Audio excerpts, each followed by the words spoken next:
Miami Vice is my all-time favorite 80s TV show. Probably a good second is Quantum Leap. You know, I mean, not only does it has toss-ups to like Stephen King in one episode, but I just like the idea. I love Scott Bakula. I think he's one of the best television actors from that time period. I wish he had blown up more than he had, and he almost had a chance playing a recurring character in a franchise from Clive Barker. And that is as Clive Barker's very famous detective, Harry D'Amour. Harry D'Amour, which is a kind of an homage to the old noir private detectives, almost like Sam Spade. We talk about in Maltese Falcon. We're going to talk about Clive Barker's last directed film so far. I don't know, this is it. Lord of Illusions, man. I mean, let's talk about it.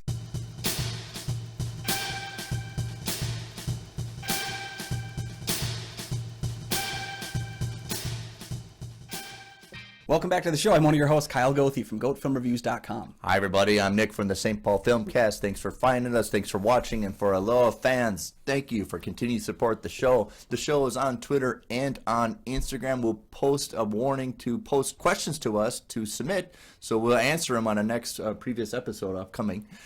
We're also members of the Minnesota Film Critics Alliance. Check out the website for other members' reviews as well as ours. And today we're talking about Clive Barker's last directed film. This is really weird. We didn't think about in 95 you'd be stopped directing. But this is it. This is Lords of Illusions. Yeah, so private investigator Harry D'Amour is hired by the wife of master illusionist Philip Swan. But he gets more than he knows when Swan reveals he got his arcane abilities from a dead cult leader, one who may be returning to get what's rightfully his. All right, so this came out in August 1995. This is, I was prepping for my senior year in high school, so I wasn't really paying attention to what's coming out in movie theaters. But it opened against America Panda, the Amazing Panda, Adventures of the Amazing Panda. I think I'm opening up that. It also came out against Mortal Kombat, so kind of... Mortal Kombat was a big deal. Those movies should not have been facing off. And there was a noir vampire movie called Nadia, if you can find that. But that opened up against that, and I kind of get swept over because it's a very ghastly horror movie for an August release. So I seen the unedited director's cut. Did you watch that version? I watched the unedited director's cut, which has a funny story behind it because, of course, this is following Nightbreed, which was another film that was plagued with studio interference and Clive Barker going back. Director's cut. And so what's funny here is that he was told by MGM that the movie was too long, not scary enough, and didn't have the pacing they wanted. They wanted the more frenetic pacing. So he said, I'll cut the 12 minutes of footage you want, but I get to eventually do a director's cut, which I guess is an okay argument, but like you've already had your movies picked apart with Nightbreed. You'd think you would want to maybe defend it. I don't know. He's gone back in previous later interviews and saying MGM was stupid. It's not scary enough. Well, what do you want? This is a very different kind of which is very ghastly horror movie. Yeah, it's a different kind of horror movie in that it's not scary for 120 minutes. It's got moments that punch. It's got a lot of tone. It's got a lot of mood. It's got some things that don't work as well, but it is kind of its own thing, and it's a movie that would have fit in right with if it had been made in the days of Hereditary or Midsommar, where you can have these horror ghastly films that are 2.5 hours long and get away with it. So it's based on his short story, The Last Illusion. The character Nix is not in that version, but he wanted to introduce into the screenplay this character Nix because in the early 90s we were introducing a lot of culture, pop culture senses, cults like David Koresh from Waco. We had some other cultish kind of things going on, so he wanted to introduce this character Nix into the story that's not into the original adaptation.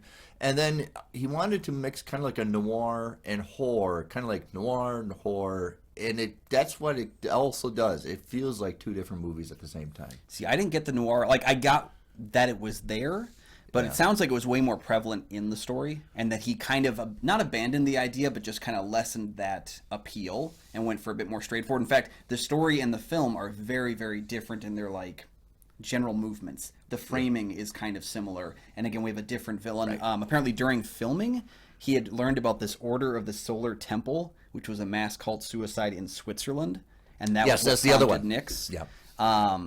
And I think that's interesting. I wonder if it really was during filming that he was like, somebody go hire Mr. Kruger from Seinfeld. Let's get him like in this movie really quick. Like if it was really that quick, or if it was something that had been on his mind for a while. But doing a completely different movie from your short story is not something we would expect from a director who's directing an adaptation of his own story. you know? Yeah, and also, with going back to that story about hiring him just and then added to the story, Clive Barker is also kind of impulsive too. Yeah. Especially with his writing, like all of a sudden, let's just take a right turn and stuff like that. So he's free to do that, but he's also very tied down to what he wants. Also, well, and we should note too, what was Hellraiser? I think was 87. Yeah. Yeah. So he'd been making movies for 8 years. But he only made 3 of them, and it's important to know when he went on the set for Hellraiser that he asked who's in charge. That was the greatest. Who's in charge? He did not know how to make a movie when he got to Hellraiser, which is funny because it's probably his most very lucky, special film. Yeah. Very lucky because people know what they're doing. Yeah, but then in Nightbreed he had things kind of taken away from him a little bit. He had posters made that were about slasher films, which Nightbreed is not about. And then this film he kind of hits, and again, like the studio's pushing back on it. I think there are parts of it where he didn't know that he could stand up for himself. And he made the right call in terms of at least he got a director's cut. Like, if I really had to come down to it, I would argue, like, get me in writing that I can make my own director's cut later on. That, if I lost the battle, that's the best thing to win with, I guess. So we're recommending to watch the unrated, uncut director's cut version of it. It's 12 minutes, but it adds into scenes of, like, the cult members coming back and they eviscerate their family, which is not into the MGM release studio. So I have a list here of the... So Valentine actually hiring Diamore is in the director's cut, which is apparently done on the phone call or something like that in the regular version. Harry's dream about Swan, and actually Harry has a dream about a demon that he met in Brooklyn, which is a reference to the story. He had previously fought one demon. That's the only supernatural and that's a short thing story also. done. It's a reference to another short story. Harry meeting Walter Wider, which is one of my favorite scenes in the movie. It's a fun little moment where he meets this illusionist at the Magic Castle, who kind of spends some time getting him adjusted to things. I want to get back to the Magic Castle. Nix's followers killing their family, which I think is the most powerful scene in the movie. I think it is hands down the most intense, unyielding scene in the movie. I'm going to continue on the list, but you take away that, you don't have how much power he has. You almost lessen Nick's power. It's for those of you that are current film fans, younger folks who are aware of Harry Potter and Voldemort. You need to have scenes where the big bad Voldemort character shows his followers killing people because that gives that impact. Yeah. And not only that, it's not an incredibly gory scene. There are dead bodies. No, but it's like they're living in suburban homes and all of a sudden they just oh my god, my cult leader, my guru is back. I gotta start all over. There's also a couple Dorothea dreams of Nick's, and Harry and Swan discussing Nick's power is also excised, and that scene again is very important to figuring out the end game of the film. I think they also shortened the sex scene, which why you would do that to anything involving Famke Janssen and Scott Bakula is beyond me. Right, and going back to the MGM cut, it looks awkward because all of a sudden it just looks like they took the place card away. Action, and then just now they're in, it just looks like it's forced and it's just awkward. And if you had any forced awkward sex scene, doesn't seem natural. It just looks, which to be fair, the sex scene for a horror movie doesn't feel all that natural anyway, but it's I'm sure it feels less natural to trim it down. And then it looks awkward even for a horror movie where you're gonna almost sacrifice a child for this cult. Yeah, and so that's just kind of the stuff that they cut out of the movie, which I think it's weird because it's not the gore. They didn't really cut the gore as much. No, it's the implication of gore, even though you have the rivets going into Nick's head when they bind him and every time they pull that out. That's interesting. Or his magic trick of putting your fingers in there, which is kind of almost like that they did that in The Thing too. Yeah, and I think there was some Cronenberg stuff that had done that too before. So it's very much like a Cronenberg kind of a thing, but it also has Clive Barker's staple of it, of just obsessive with fleshy kind of gory stuff. Even how the tarot card reader guy, he used to be in the cult, he gets massacred by placing knives in certain orders and events. So but you almost get he's very much like a Sam Spade kind of a detective kind of guy, drinking problem. He reminded me a lot of, we haven't covered this on the show really, but the sequel to The Keep in book form, which was The Tomb, introduces a character known as Repairman Jack. Yeah, it's good. Yeah. And he reminded me of Repairman Jack, where it was kind of like the every guy, or even Harry Dresden, the wizard detective. Yes, he reminded me of those kind of characters where how come these three have not had a long-running franchise a la James Bond? Maybe to a lesser extent because it's, occult stuff, but how come they have not had franchises for all three of those? When you were looking to create IP, those are three characters that it's just insane to me have not been more successful. Yeah, I don't. Overall, I have really good really good. I like this movie. Yeah, there's definitely some flaws to it. It has different beats to it. It doesn't have the same kind of temperament. So it's almost like a very ghastly horror. They have this house in the desert Which, religions always start in the desert. Yep. Which I think that's why they have that. Even Dune talks about religions start in the desert. That's why they have that in the desert. But it's also like the graffiti. It's very unsettling, very much like Nightbreed is. That everything, even though there's nothing going on, it's very like uncomfortable throughout the whole thing. It's kind of like an evil version of Midian from Nightbreed, yeah. And I got some Dusk Till Dawn vibes, which I know came out a couple years later, but like that removed from society, we're out in the places where the vultures are picking at the dead. That's the vibes I got from that cult area, which I don't really see the benefit of being in that cult. But I think Clive is investigating how these little subcultures, these cults, get started with somebody that's very charismatic, but very outside looking. Exterior-wise, Nick looks very repulsive, and he gets more repulsive as the movie goes on. Mm-hmm. But the people don't see that. Yeah. The cult leaders don't see that. They see the charm that he's speaking, rather than he's wearing a shirt that doesn't fit him, his guts hanging out, his hair's all the place, he doesn't look at a shower, and like, how are you following this guy? And we always say that with cult leaders. Yeah. Is this guy? Really? That's true. You drank his Kool-Aid? Right, yes. Yeah. So I think Clive is demonstrating that projection, and also rivalry. Yeah. It's almost a little bit like Prestige. Prestige. I got some Prestige vibes from that. The relationship between illusion and magic, which is something the Prestige does. The film of The Illusionist, which came out the same year as the Prestige, does that. Where it was like the illusion is we know it's fake, but we're really good with trickery. The magic is indistinguishable from actual magic, where it is like, it is, I can't explain how I can do this, but I can. I like that there is that distinction there. It feels kind of like a horror version of how Thor would place the like magic versus science, where it's like there's a relationship between the two, but there's still something kind of pulling them apart as well. I like how that's done, and not only that, but we see an illusion in the film. We see Philip Swan faking his own death in a way that, honestly, if someone pulled that off, would be quite incredible. And it's eerie to watch because I know it's coming. I've seen this movie multiple times, and I know that trick's coming, and it's just like, ow! Oh my God! Yeah. See, I just recently watched Kevin J. O'Connor in The Mummy, the remake with Brendan Fraser, and so getting some more revenge on Benny is always a win for me. But but yeah, it was neat to see him in this movie because he hasn't really shined outside of The Mummy and things like Van Helsing, but he's done some good work as a unusual person. Kevin J. O'Connor, yeah. Let's talk about it because one of my criticisms is I don't know if for Swan, I don't know if that's the right part for Kevin J. Okay. I'm always thinking about there could be somebody else because he looked. I don't know if it's the character or the way he's written, but he's very like wimpy-ish, almost like. See, that's how I took it to be. Yeah, it's like, oh please, do I have to do this? It's almost like I want somebody else maybe to be that part. My barometer placement is what if Bruce Campbell did that? I think that's the problem. Is like it's almost like with Daniel von Bargen playing Nix, where I have trouble disassociating him from the comedy I know him from. Again, like I know him as Mr. Kruger, George's boss from Seinfeld. Like, and I can't unsee the comedic elements of that. It's tough for me when he's playing just a monster that he is as Nix. Yeah, Kevin J. O'Connor, like, where's the gag? Where's the joke? Where's we looking at the camera going boom, boom, boom, and he's not doing that. Yeah. And so Kevin J. O'Connor, the only reason, like early on in the film, I thought exactly how you thought. Because part of it was just honestly, and maybe I'm being wrong with saying this, but I don't see Dorothea interested in Philip. I was like, how is Famke Janssen? Not a slight on him, but like she's literally like one of the most stunning people ever. She could have any person she wants, and she kind of picks this wimpy guy. But as we start to peel back the layers, we find out that she's the young girl from the cult. He rescued her.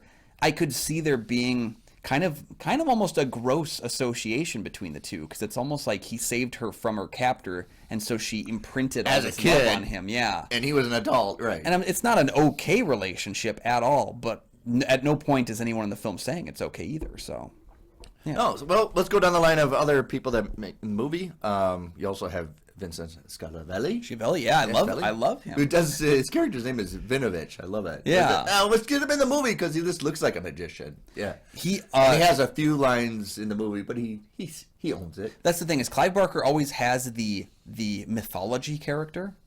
In all three of his films, he has the mythology character, the person introducing. There's the professor in Candyman as well.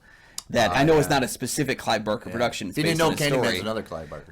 But he has the professor who's in the first two Candyman films and basically sets the motion of like the mythology of Candyman. He has You know, in some ways you might say that Pinhead himself from Hellraiser is the mythology character. He's the guy that comes out and basically outlines, you open the box, we came. Like, he likes to give kind of one character the exposition dump.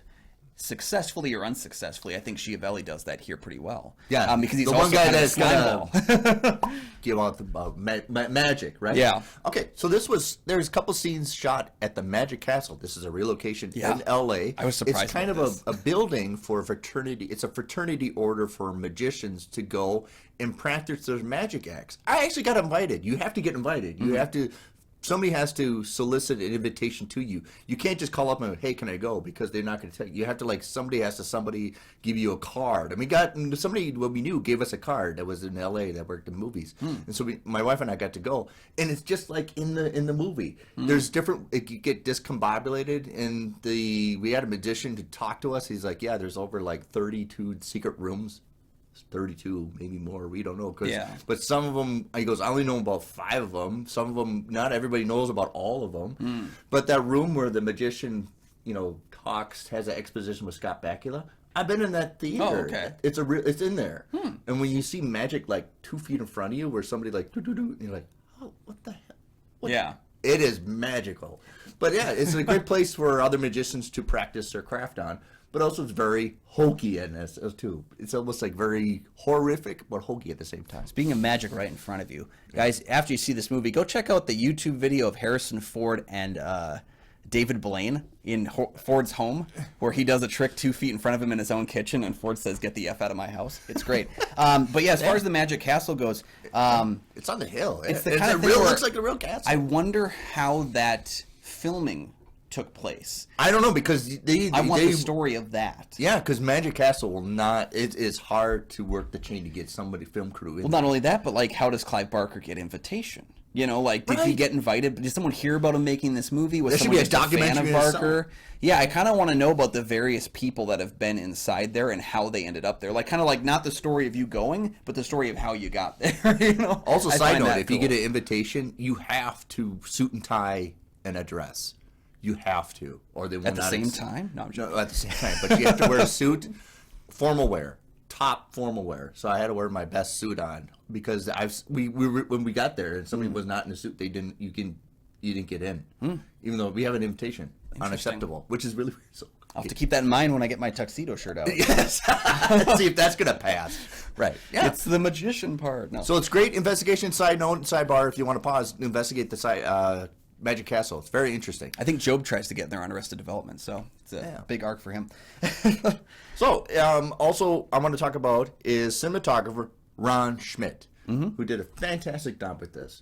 I like the cinematography for this. I don't really care about so much the storyline, but I really like the aesthetic look to this film because it's very uneasy, it's very dusty. I almost feel it at the same time. Even when there's nothing really going on, I can almost feel the texture of this film. I think that's what captured me most of all. The funny thing about cinematography from 1995 is all cinematography from 95 looks like it was cinematography in 95. It's like people figured out one way to shoot a movie that year. Certain lens. Yeah, and then the next year they changed their mind. Because I was watching this movie and I couldn't remember. In my head I was like 93, 95, 97, when did this come out? Going through my head, but then I saw some of the scenes of just D'Amour outside, out and about, and I was like, this has to be 95. There's just something about it. They chose that year to use a specific lens. Very Forrest Gumpy. Yeah. Forrest Gumpy kind of a cinematography, same kind of lens. Almost like they figured out the gels in the early 2000 TVs for CSI. Yeah, but there's just a number of movies from that year that have that exact same kind of specific lighting, specific color choices, especially the world of horror. That was the time period for it. But they have great shots of camera work where the car is going in from the desert and tracking. It's almost very much like Road Warrior kind of a thing. Yeah. And I was like, oh, we're getting a Road Warrior kind of a thing, dude. That's why I kind of like this movie. It's almost referencing other movies as well. Well, and Ron Schmidt has done a lot for the horror realm, and not just in the same way. He's done 25 to 30 episodes of The Walking Dead, which is a lot for that show, 2 seasons worth. And then he also did the film The Mist, which I'm a big fan of the visual feeling. Of that. Yeah. He's able to kind of work with CG in a way that works pretty well for those works. And again, this is a lighter CG in this film, but there is some special effects work that has to be figured out. And I buy it enough. Some of the CG, only the pixel cubism kind of thing. Mix coming back. Yeah. or the fire stuff, it kind of looks very 90s. That part, yeah. The actual like visual effects, computer generation of it all definitely looks bad. But when they get the ground wet and the cult followers get sucked in the ground and it dries out, and then you see they're just their heads and arms and they're frozen. It's a great practical effect. It's a great aesthetic look to it. There are things that work really well and things that have aged really well, and there's some things that just haven't. And I think low budget CGI from the 80s and 90s it's always going to have that Last Starfighter, Windows look. I think it actually, now we're in 2022, I think it benefits it now because it's almost nostalgia of like, this is what we did in the 90s. Where if you looked at it 10 years after, you would kind of criticize it for bad graphics. But nowadays, it's like part of the capsule. See, that's the thing is, I look at a film like Last Starfighter, I look at it with a nostalgia for the bad CG and that, because the film is like 80% has CG shots. You have to look at it nostalgic or you can't look at it at all. With a film like this, there's not enough computer-generated effects to really ruin it for me. But if you had a whole movie of that and you were trying to maintain a sense of horror, it would be very tough. There's just not enough of it that really ruins it. When it happens, you're like, oh, okay. But then it's over. It's not a big deal, Just a shame it wasn't Jurassic Park style. Before we go, we have to talk about Famke Janssen. This is her first movie. Now, this is not her first time acting. She did some appearances on Star Trek: The Next Generation, which is funny because she shares scenes with Patrick Stewart, and they would do X-Men together. So she did some scenes of Star Trek: The Next Generation, guest appearances, and shared a scene with Patrick Stewart. That's kind of funny. But, Clive Barker just said he found her in a photography shoot and said, yeah, that's her. Get her on board. Yeah. And launched her career, which is a nice, really established career. But I wish her and Scott Bakula would do some more scenes together. Perfect. Yeah, and we kind of skirted around Scott Bakula for a lot of this episode, but I mean, he's coming off of Quantum Leap, a show that ended without the best ending possible. They literally tacked on a scene at the end that just says he never made it home in the last episode, and that's just the end of the show. So he's probably coming off a very disappointing. And you want to take some risks? Show thing. You got to hats off to the guy because I grew up with Quantum Leap, and then see him in this movie like, what are you? Whoa, what are you doing? And had this film been successful, he would have been looking at a possible franchise. It sounded like Barker was interested in continuing the character and doing more with him, and I think it would have been. I really hate that we haven't gotten many, horror series about like one character in different adventures. Well, Clive Barker did do a story where Harry has to encounter the Cenobites. Yeah. And since they're doing Hellraiser TV show, I would like to see some kind of Harry D'Amour, getting involved with that. Yeah, Barker's kind of like Stephen King, where there's an internal like mythology and cinematic universes could be done. You could really do something, and King had tried that with the Dark Tower film, but that film wasn't very good. And then Barker, he could have had this work. I think Hulu's doing the show, if I'm correct. Yes. If they get their hands on, they already have Books of Blood for their film version of it. If they get their hands on more of that content, they could do something really special on Hulu. Yeah. So overall, I think it's a good attempt to try to mix horror and noir. I don't think both the horror aspect and the noir aspect don't really flesh well. Look for the unrated director's cut version. Yes, 121 minutes, if I'm correct. I believe it's the over 2 hours cut of the film is the one to watch. I haven't seen the original version, but seeing all the things they cut out, that's all the good stuff in the movie, I think, or the best stuff, I should say. This film for me it's going to sound like I'm being mean here. It's my third favorite Clive Barker directed film out of the 3 he did. That doesn't mean it's a bad movie. I liked it. I just like Nightbreed more, and I love Hellraiser way more. Nightbreed is just that Clive Barker likes to investigate subculture. Yeah. Especially with Hellraiser. Especially the society's not okay with this subculture. Yeah. So this one, it's a little tame at times for me in terms of it, but then it ratchets things up. I just think the tone of what's going on jumps a little bit between completely calm and intense without that kind of movement in the tone. And that's where I think Nightbreed does it better, Hellraiser does it better. But if you like both those films, this is one to try as well. I don't think it's as strong as those two, but I think it's a good movie as well. Still uncomfortable to digest, and that's Clive Barker at his best. That's what I want. Yeah. So, have you seen Lord of Illusions? Yeah, let us know in the comment section down below what your favorite Clive Barker adaptation is, even if it's not one of his movies. There's 2 adaptations of Books of Blood. There's Candyman. I mean, there's a whole franchise of Candyman movies. There's other things Rawhead Rex. There's lots of his stuff that is out there. And listening to his interviews on podcasts and stuff, it looks like he does not interested in going back to directing again. So this is probably it. Yeah, but maybe he'll be in a producerial role, if we will. So Yeah, write checks out. yeah, or take checks in. Checks in. Producers can do. Yeah, checks so in, take checks. let us know your thoughts on the film and which Clive Barker adaptation we should cover next. And speaking of which, if you want to have your voice heard, go check out that Patreon link down below. Click the link right now. It's patreon.com/KyleNickOnFilm, and you can join up and help support the channel for as low as $1 a month. But hey, if you sacrifice one of your cups of coffee, get on that $5 tier, you can be on our monthly rotation of people that pick the films we cover on the show, which is really great for us because there's a lot of movies and we just can't pick them all. Lots of movies. Yeah. Yeah. So while you're down there commenting and joining that Patreon, like and subscribe as well. They're 2 free things that you can do. They don't cost you a dime, but you never miss new episodes of the show. We have new episodes Mondays, Thursdays, and Scary Movie Saturdays every weekend. So join us for that. And you can find all my film reviews over at goatfilmreviews.com. You can find my podcast, the St. Paul Filmcast, anywhere you find podcasts. If you know I could lift a car, I would darn well try to drop it on him. Ow.